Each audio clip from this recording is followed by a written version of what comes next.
Panahon na ng pagbabago, dahil sa ito ay kinakailangan tayo na magtulong-tulong na paunlarin ang mahal nating bayan.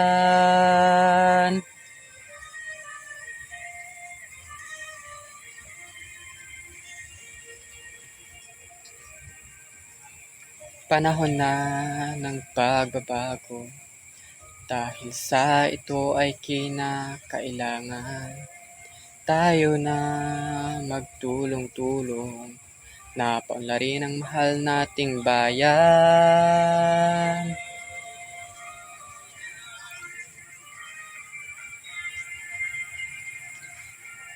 Panahon na ng pagbabago at iayos ang mga dapat ayusin.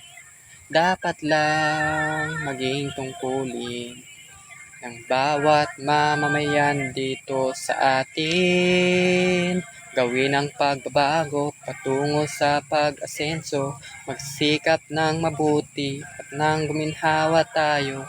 Pagmalaki natin sa mundo at ipamalas ang bagong Pilipino, ang bagong Pilipinas.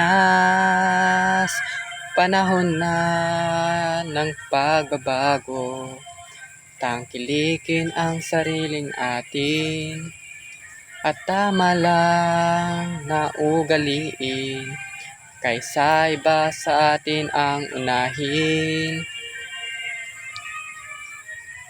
Panahon na ng pagbabago at manguna sa kahit anong larangan. Ang tagumpay ay karangalan, ialay o ihandog natin sa bayan. Lang ulit nang napatunayan ng Pilipino ang husay at lakas, kagandahan at talento, handang makipagpaligsahan kahit anong oras. Ang bagong Pilipino, ang bagong Pilipinas. Panahon na ng pagbabago, buhay natin ay gawing maaliwalas. Marami ang magandang bukas, ang ibubunga ng bagong Pilipinas.